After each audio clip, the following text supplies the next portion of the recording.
Hello दोस्तों, स्वागत है आप सभी का आज की क्लास में। आज की क्लास में हम बात करेंगे पर्यावरण अध्ययन यानी एनवायरमेंटल स्टडीज़ के बारे में, जिसमें हम लोगों ने 2 चैप्टर पहले कर लिए थे। आज का हमारा चैप्टर रहेगा पेड़ पौधों के बारे में, जिसमें हम लोग एनसीईआरटी बेस्ड क्वेश्चन कर रहे थे। तो चलिए क्लास को स्टार्ट करते हैं।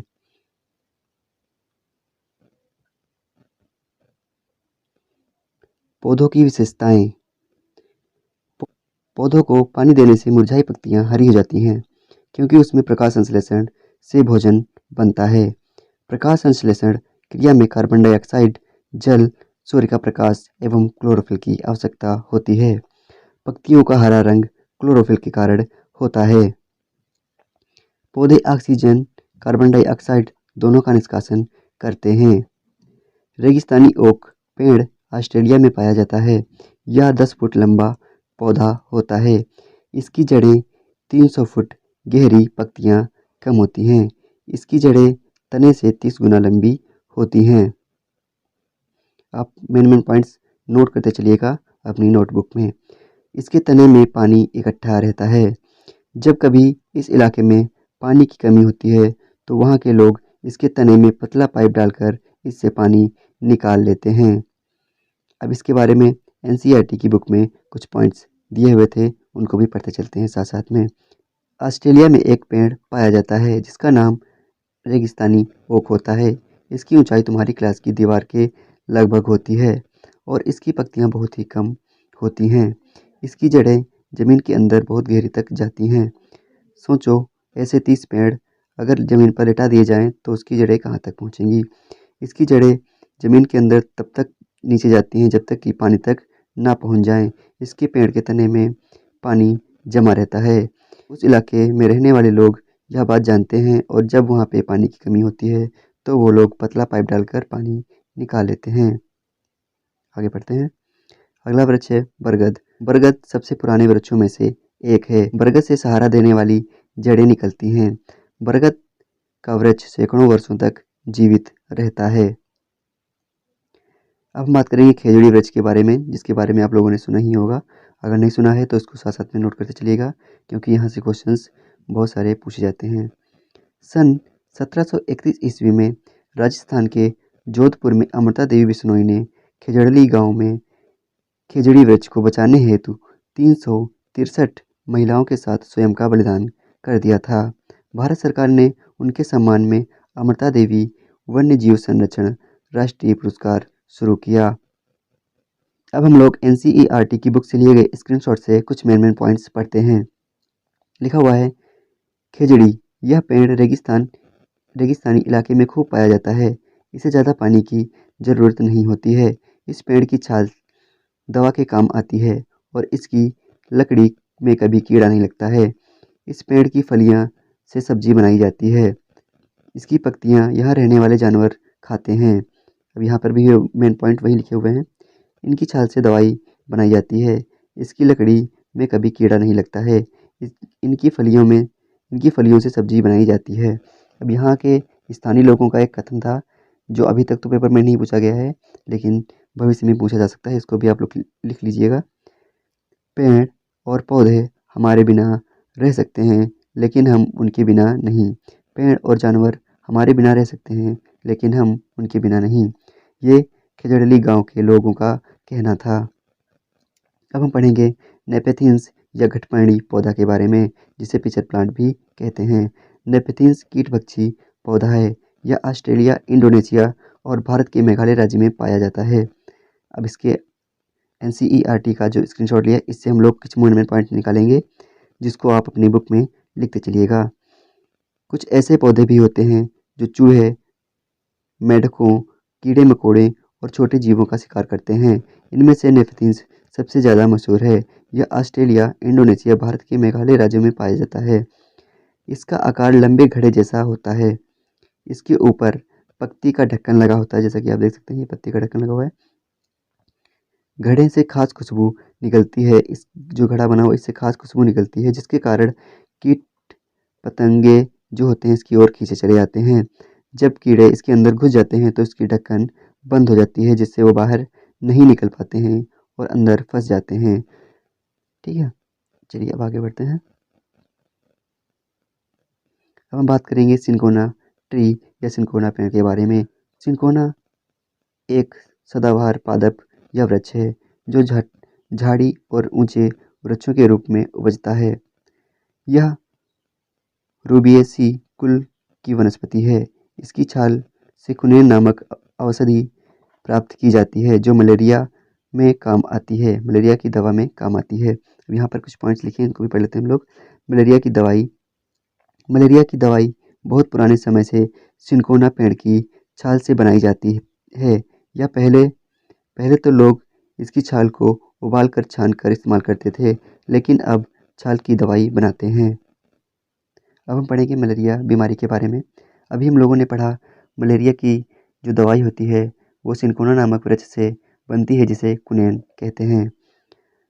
रोनाल्ड रॉस द्वारा सर्वप्रथम यह सिद्ध किया गया कि मलेरिया मच्छर द्वारा फैलता है तथा इस अनुसंधान के लिए दिसंबर 1902 में चिकित्सा के क्षेत्र में नोबेल पुरस्कार इन्हें दिया गया। ठीक है,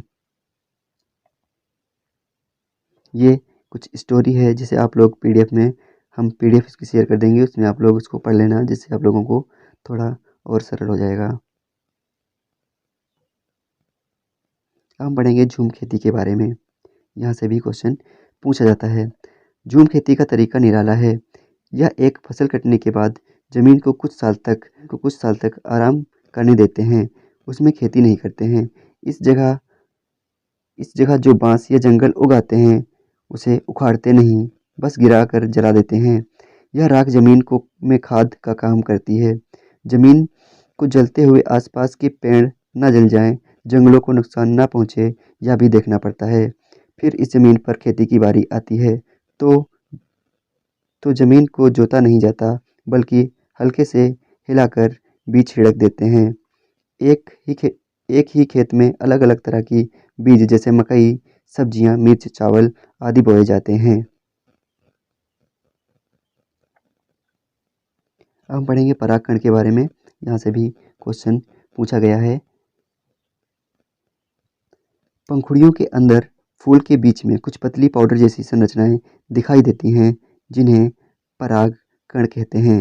जैसे ये जो फूल है इसके बीच में जो पंखुड़ियाँ जैसी एक संरचनाएं दिखाई देती हैं, ये जो फूल के ऊपर लगी होती हैं ऐसे ऐसे, इन्हें परागकण कहते हैं। इसके ऊपर जो ये कलर का पाउडर जैसा लगा हुआ है इसे परागकण कहा जाता है। परागकण पाउडर जैसा होता है। परागकण प्रक्रिया जिसके द्वारा प्रजनन करते हैं।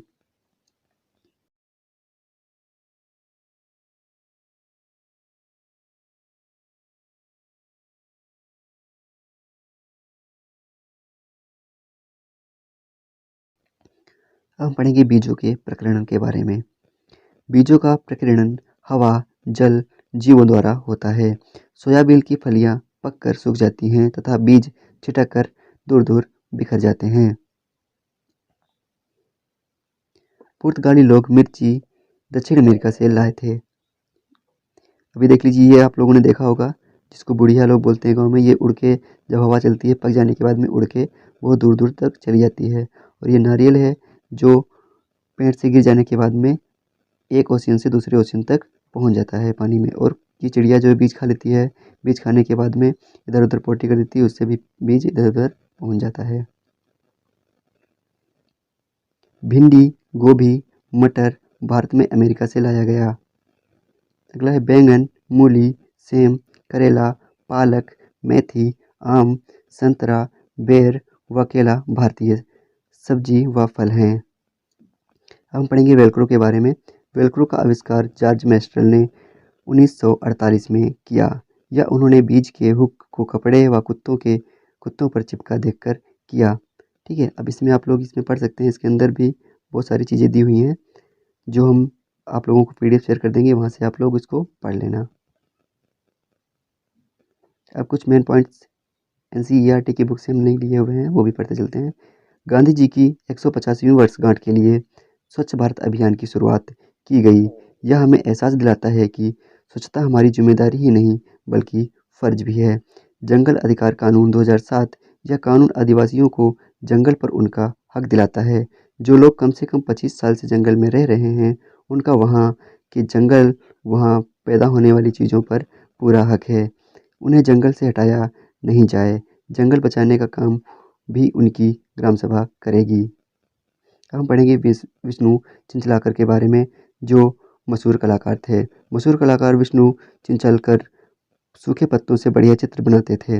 विष्णु चिंचलकर मध्य प्रदेश के एक प्रसिद्ध चित्रकार थे, जिन्हें मध्य प्रदेश सरकार द्वारा 1984 ईस्वी में मध्य प्रदेश शिखर सम्मान से नवाजा गया था। ये उनके द्वारा कुछ बनाई गई कलाकृतियां हैं, जिन्हें आप देख सकते हैं। हम पढ़ेंगे जिग्सा पजल के बारे में। यह एक प्रकार का खेल होता है जिसमें एक चित्र को कई अलग अलग टुकड़ों में रखा जाता है, जिसके बाद बच्चों को इन्हें एक व्यवस्थित रूप में जोड़ना होता है। जिग्सा ऐसा बनाया जाए कि उसमें चुनौती हो, सीधे सीधे टुकड़े ना हो जो आसानी से जोड़े जा सकें। हम पढ़ेंगे ब्रेल लिपि के बारे में। लुई ब्रेल फ्रांस के रहने वाला था। वह 3 साल का था तब एक दिन अपने पिता के औजारों के साथ खेल रहा था। अचानक एक नुकीले औजार से उसकी आंख में चोट लग गई और आंखें खराब हो गईं। उसे आंखों से दिखना बिल्कुल बंद हो गया। उसकी पढ़ने की बहुत रुचि थी। उसने हार नहीं मानी। वह अपने पढ़ने के लिए तरह तरह की तरकीबें सोचता रहा। आखिर उसने ढूंढ ही लिया एक तरीका छूकर पढ़ने का। यह बाद में ब्रेल लिपि के नाम से जाना जाने लगा। इस तरह की लिपि में मोटे कागज पर उभरे हुए बिंदु होते हैं। उभरे हुए होने के कारण इन्हें छूकर पढ़ा जा सकता है। यह 6 बिंदुओं पर आधारित होती है। आजकल ब्रेल में नए नए परिवर्तन हुए हैं, जिससे इसे पढ़ना और भी आसान हो गया है। ब्रेल लिपि अब कंप्यूटर द्वारा भी लिखी जा सकती है। ऐसी होती है ब्रेल लिपि, आप देख लीजिए। ये इसमें 6 पॉइंट्स बने होते हैं ऐसे, ठीक है, जैसे ये बने हुए हैं। इसमें डिनोट किया गया है कि अगर ऐसे 2 पॉइंट बने हुए हैं तो ये सी है, ऐसे अगर बने हुए हैं 3 पॉइंट तो ये डी है, अगर ऐसे बने हुए हैं तो ये ई है, ठीक है। अब पढ़ेंगे कुछ महत्वपूर्ण पॉइंट्स के बारे में। फूलों की घाटी उत्तराखंड में है। कचनार के फूल की सब्जी यूपी में तथा केले के फूल की सब्जी केरल में खाई जाती है। सहजन के फूल की पकौड़ी महाराष्ट्र में खाई जाती है। दवा में प्रयोग होने वाले फूल गुलाब, केसर, अजवाइन, सर्पगंधा व अर्जुन होते हैं। इत्र केवड़ा, चमेली व गुलाब से बनते हैं। उत्तर प्रदेश का जिला कन्नौज इत्र के लिए मशहूर है। इत्र फूलों का शुद्ध अर्क होता है। वह आसवन विधि से बनाया जाता है। रात में खिलने वाले फूल सफ़ेद व सुगंधित होते हैं। नीम, कीकर व खेजड़ी वृक्ष में कभी भी कीड़ा नहीं लगता है। अब हम पढ़ेंगे कुछ महत्वपूर्ण प्रश्न, जिनको आप लोगों को साथ साथ में करते चलना है। पहला प्रश्न है, निम्नलिखित में से भोजन बनाने का तरीका कौन सा अच्छा है? सबसे अच्छा तरीका कौन सा है? पहला पॉइंट है सब्जियों को काटना और तब तक उन्हें चलते पानी में धोना। फिर दूसरा पॉइंट है सब्जियों को काटने और पकाने से पहले उन्हें कुछ समय के लिए धूप में रखना। तीसरा पॉइंट है बैक्टीरिया नष्ट करने के लिए सब्जी को गहरे तलते हुए पकाना। फिर चौथा पॉइंट है सब्जी को अच्छी तरह से धोना और फिर काटना। बताइए इसमें से कौन सा पॉइंट सही रहेगा? फिर हम बढ़ते हैं नेक्स्ट क्वेश्चन पे। तो आई थिंक आप लोगों ने सही आंसर ढूंढ लिया होगा। इसका सही आंसर है ऑप्शन नंबर 4। सब्जी को पहले अच्छी तरीके से धो लेना चाहिए, उसके बाद में काटना चाहिए, क्योंकि काट के धोने के बाद में उसकी विटामिन्स और मिनरल्स निकल जाते हैं। अगला क्वेश्चन है उस वैज्ञानिक का नाम बताइए जिसने सर्वप्रथम मच्छर के पेट में के अंदर ताक झांकी और यह सिद्ध किया कि मलेरिया मच्छर से फैलता है तथा इस अनुसंधान के लिए दिसंबर 1902 में चिकित्सा के क्षेत्र में नोबेल पुरस्कार दिया गया। चलिए बताइए इसका आंसर क्या होगा?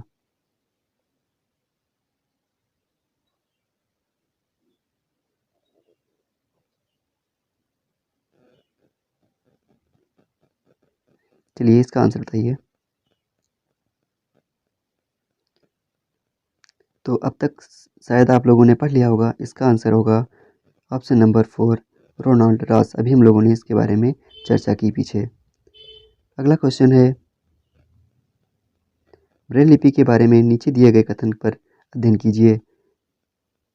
ब्रेल को मोटे कागज पर बिंदु बनाकर लिखा जाता है। यह लिपि 8 बिंदु पर आधारित होती है। बिंदु की पंक्तियां नुकीली औजार से बनाई जाती हैं। इसे उभरे हुए बिंदु पर हाथ फेरकर पढ़ा जाता है। इसमें से कौन सा कथन सही है? आप लोग पढ़कर बताइए। आप लोगों को 2 या 3 ऑप्शन इसमें से फाइंड करने हैं।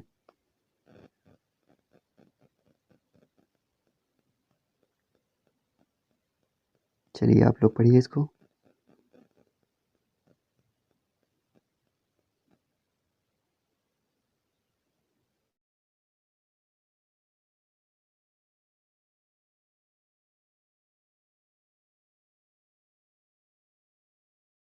तो चलिए आप लोगों ने शायद अब तक इसको पढ़ लिया होगा। तो इसके आंसर होगा पहला, तीसरा और चौथा। ब्रेल को मोटे कागज पर बिंदु बनाकर उभार कर लिखा जाता है। बिंदु की पंक्तियाँ किसी नुकीले औजार से बनाई जाती हैं। फिर है इस उभरे बिंदुओं पर हाथ फेरकर इसे पढ़ा जाता है। ठीक है, तो हमारा पहला, तीसरा, चौथा ऑप्शन सही हो जाएगा, जो कि ऑप्शन नंबर फर्स्ट है। आगे बढ़ते हैं। हम पढ़ेंगे रेगिस्तानी ओक के बारे में एक प्रश्न। आई होप आप लोगों को दिख रहा होगा क्वेश्चन। रेगिस्तानी ओक के बारे में सही कथन चुनिए। यह पेड़ ऑस्ट्रेलिया में पाया जाता है। सही है। यह एक विशेष प्रकार का पेड़ है जिसकी टहनियाँ जड़ों तक लटकती हैं। ये तो हम लोगों ने नहीं पढ़ा है। ये हम लोगों ने किस में पढ़ा है? बरगद के पेड़ में। फिर लिखा, इस पेड़ की जड़ें जमीन में उस गहराई तक जाती हैं जब तक कि पानी तक ना पहुंच जाए।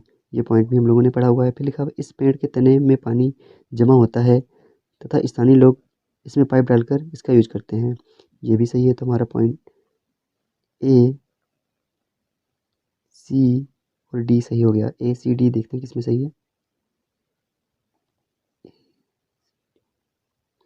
ऑप्शन नंबर 2 हमारा सही हो गया, इसमें है ए, सी और डी। अगला क्वेश्चन है रेगिस्तानी ओक के बारे में। रेगिस्तानी ओक एक वृक्ष है जिसकी ऊंचाई हमारी कक्षा के कमरे से लगभग बराबर अर्थात लगभग 4 मीटर होती है। इस वृक्ष की जड़ें नीचे वृक्ष की ऊंचाई की लगभग 30 गुना गहरी तक जाती हैं। इस वृक्ष के तने में पानी एकत्रित होता है। यह वृक्ष अबू धाबी में पाया जाता है। बताइए इसमें से कौन सा युग्म सही होगा नीचे वाले में से। चलिए आप इसको पढ़ के बताइए।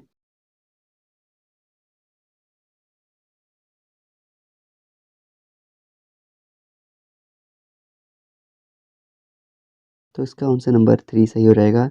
ए, बी और सी, क्योंकि ये अबू धाबी में नहीं पाया जाता है। आप लोगों को पता होना चाहिए। अगला क्वेश्चन है इस पौधे में पत्तियां इस पौधे में पत्तियां हैं जिन्हें सब्जी की तरह प्रयोग में लाया जाता है। इसके बीज से तेल प्राप्त किया जाता है। यह पौधा है। चलिए इसका आंसर करिए। तो इसका आंसर होगा ऑप्शन नंबर 3, सरसों।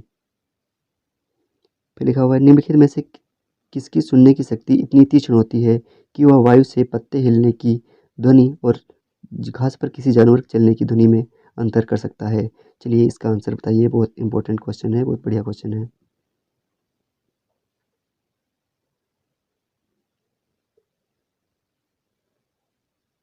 तो इसका आंसर होगा ऑप्शन नंबर 4, जो कि हम लोगों ने पिछली क्लास में पढ़ा था। फिर लिखा है पादप पेड़ का उदाहरण जिसके बीज पानी के द्वारा यात्रा करके एक स्थान से दूसरे स्थान तक पहुंच जाते हैं, वह निम्नलिखित में से कौन है?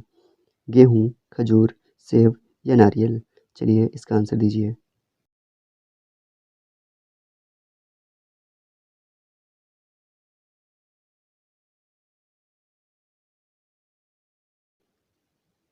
तो अभी हम लोगों ने इसके बारे में पढ़ा। इसका सही आंसर होगा नारियल। अब है नेपथीन्स के बारे में क्वेश्चन। थोड़ा जूम कर देते हैं। आई होप आप लोगों को अब दिख रहा हो सही से। तो क्वेश्चन है नेपथीन्स एक ऐसा पौधा है जो मेंढक, कीड़े मकोड़ों और चूहे जैसे छोटे जीवों को अपने अंदर फंसाकर खा जाता है। हमारे देश में यह पौधा पाया जाता है। चलिए इसका आंसर दीजिए। ये क्वेश्चन अभी हम लोगों ने पीछे पढ़ा है। इसका आंसर क्या होगा? मेघालय में। चलिए आगे देखते हैं क्वेश्चन कौन सा है। अगला क्वेश्चन भी नेपथीन्स से रिलेटेड है।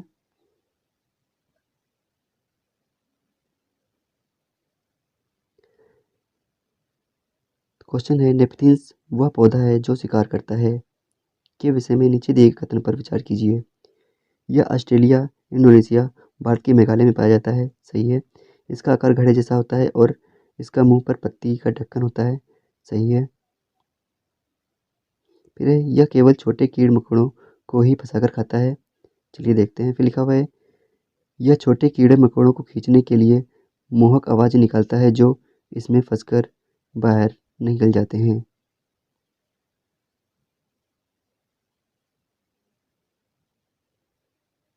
तो इसके आंसर आप लोगों को बताने हैं।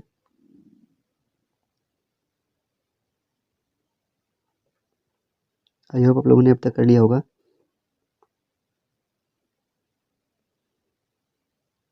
चलिए इसका आंसर बताइए। तो इसका आंसर क्या हो जाएगा? इसका आंसर हो जाएगा केवल एक और बी। अब आप लोग बोलोगे कि सी क्यों नहीं होगा? क्योंकि यह केवल छोटे कीड़ मकोड़ों को नहीं खाता है, यह मेंढक और चूहों को भी खा जाता है। अगला क्वेश्चन है, ब्रेल लिपि में मोटे कागज पर उभरे हुए बिंदु बने होते हैं। यह लिपि कितने बिंदु पर आधारित होती है? चलिए इसका आंसर दीजिए।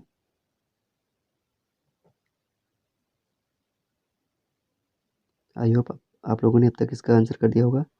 तो आप लोगों को अभी मैंने बताया है, यह लिपि 6 बिंदुओं पर आधारित होती है। अगला क्वेश्चन है, खेजड़ी वृक्ष के बारे में सही कथन को चुनिए। यह वृक्ष मुख्यतः रेगिस्तानी क्षेत्रों में पाया जाता है। इसे अधिक जल की आवश्यकता नहीं होती है।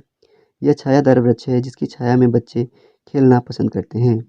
यह अपने तने में जल एकत्र करता है और लोग पतला पाइप डालकर इसे जल को पी लेते हैं। चलिए बताइए।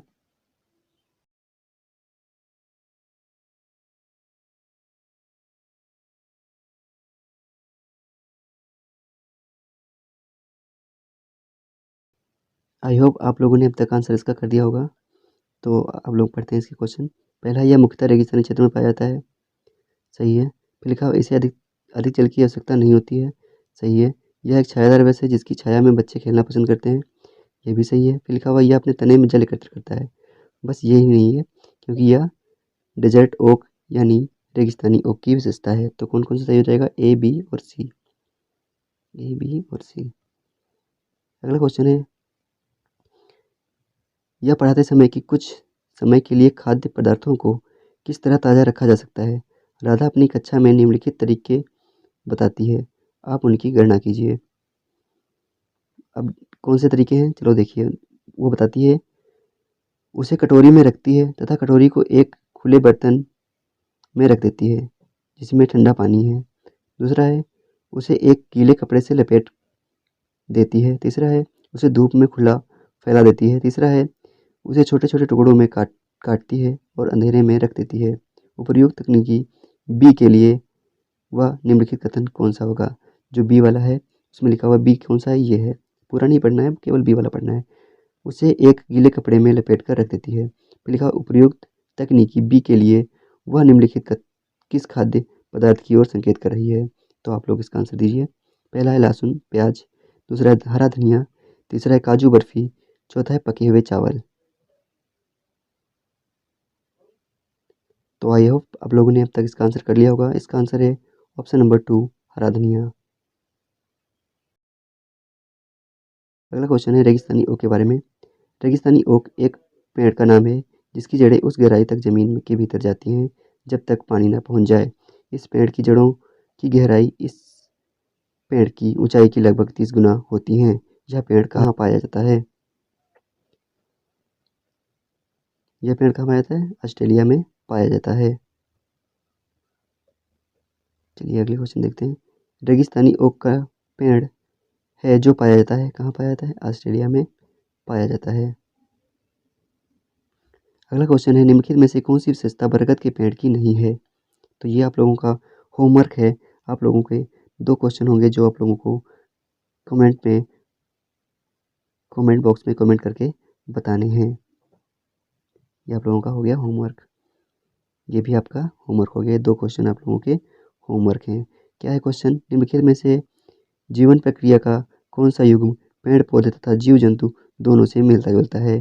प्रजनन तथा भोजन बनाना, दूसरा है भोजन और अंकुरण, तीसरा है वृद्धि और प्रजनन। चौथा है वृद्धि और भोजन बनाना। Thanks for watching. आज की वीडियो में बस इतना ही। ऐसे ही और वीडियो पाने के लिए अभी सब्सक्राइब करें हमारे चैनल को, और क्लास की PDF पाने के लिए हमारे टेलीग्राम चैनल को आप ज्वाइन कर सकते हैं। टेलीग्राम चैनल का लिंक आप लोगों को डिस्क्रिप्शन बॉक्स में मिल जाएगा। चलिए बाय बाय।